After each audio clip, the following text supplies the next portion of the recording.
Oh, so I'm just working on preparing the polytunnel for the tomatoes, and it got me thinking about how all the upgrades I've made to the watering management system that I've got on the plot. In fact, I've made loads of upgrades basically to the allotment just to make it a lot easier. I like to garden for about an hour a day, and that includes the kitchen garden back at home, and that is not a lot of time in summer, and it often gets on top of me.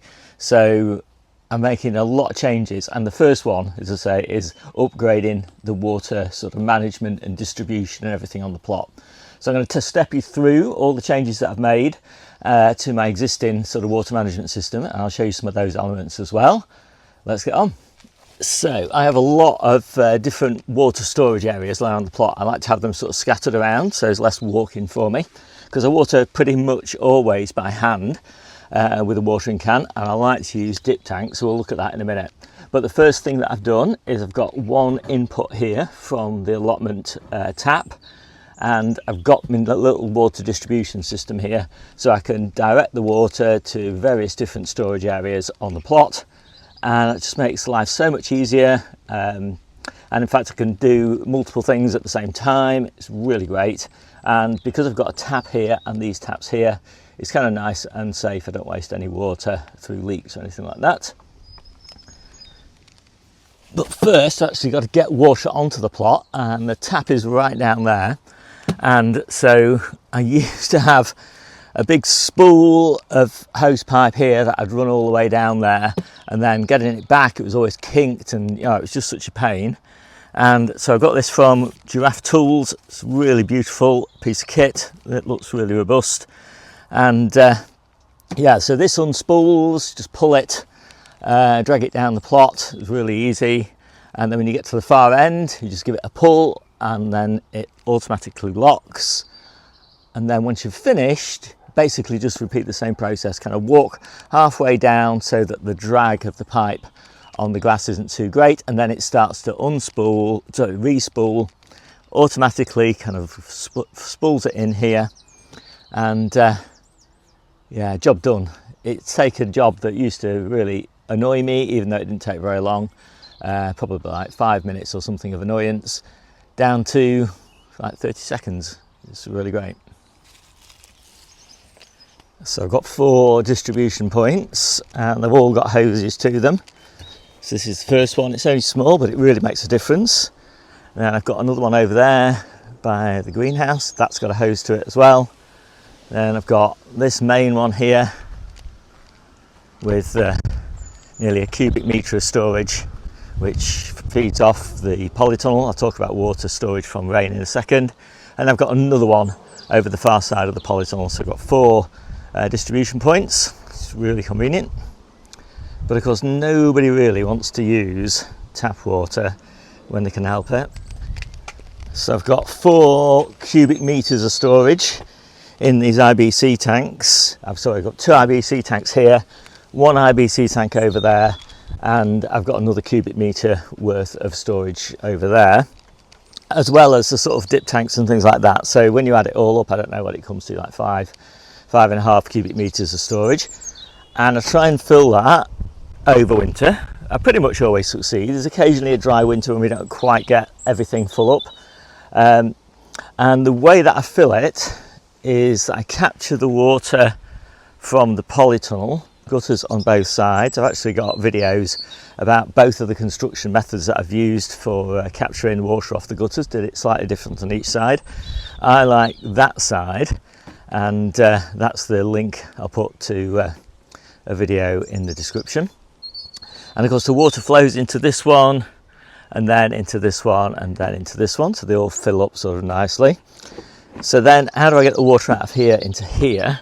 Well, I've got a little pump. I've got a video all about the little pump. I'll show you that later. I'll show you now actually.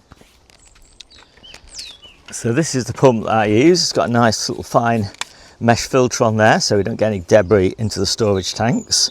And just drop that into the tank there like that. And then plug this end into your hose.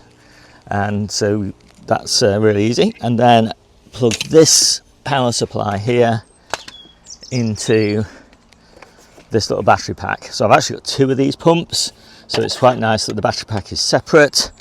And just pop the battery in there, close it up, pull that tight, and that's kind of reasonably water resistant then. And then power it on and leave it to it, and it will move. With one battery pack, I've got 2, it'll move 1 of these. So this is about 330 litres of water. It moves about 330 litres of water in about, I don't know, 20 minutes or something like that. So it's really convenient. Just pop down here in winter, empty one of these, let the rain refill it, empty one of these, let the rain refill it. Do that every week for, you know, a couple of months, and I filled up all my water storage.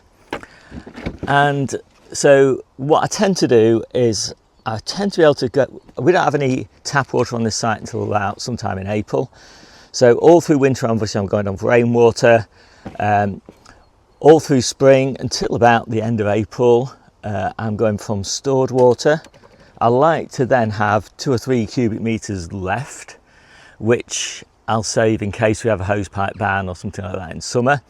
And then if it doesn't look like we're going to have a hosepipe ban, by the time we get to sort of September, I'll switch over to using these IBC tanks for all my water, and spare the sap water, and then refill them again over winter.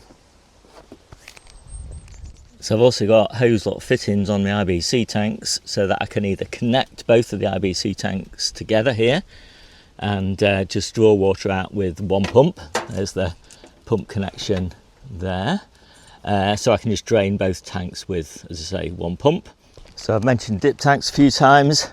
Absolute favourite thing. I just love the fact that I can fill a watering can like that. I have 2 nozzles on my watering can. Fine one when I want to be careful, and coarse one when I want to be quick. And then I just drilled the holes out myself there, and yeah, it really does speed up to water with that. And I really do love watering by hand because you can see exactly what you're doing, you know exactly how much water you're laying down, and yeah, you get to inspect your plants while you're doing it. I love it. So next video I'll talk all about how I'm preserving water in the beds, locking it in so it's not lost to evaporation. So if you like the look of that self-retracting hose pipe, it came from Giraffe Tools. They actually sent it to me for free to try out, and it also comes with a little extension and watering jet there. If all this looks expensive, it is, and I like to look at things in terms of how many weeks of harvest I need to do in order to pay for something, because everything pays but has to pay back for me, and it's about a week. So about a week's harvest is what I need to gather in spring in order to pay for all the water management and the actual water that I use in a whole year. So yeah, for me that's a really good investment, and I think that's the way I think about it. You know, 1 week's harvest is given up to the water that enables the other 51 weeks of harvests. So lots of people ask me, you know, why don't I use drip, you know, or some sort of automated irrigation system. My plot is not really suited to that. It would be really difficult, complex to put it in place. All the different raised beds all over the place, all with different watering needs. You know, different plants need different amounts of water. I find that one of the things with drip as well, some plants get too much water, some plants get too little water. With loads of people here who will look after the plot and keep watering it when we're on holiday and things, and same with the kitchen garden back at home. So that's not really an issue. And as I say, I just really like hand watering. So, you know, that's a bonus. And finally, you know, it's just the pressure. I can't get enough pressure from my stored water tanks to deliver water through a soaker hose system sort of thing all the way around my plot.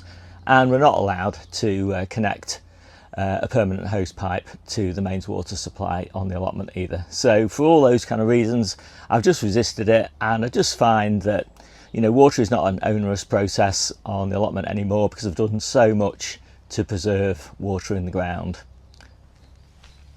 So if you want more, then take a look in the description down below and you'll find a link to my gardening newsletter, my ebook, my gardening database and all sorts of other resources.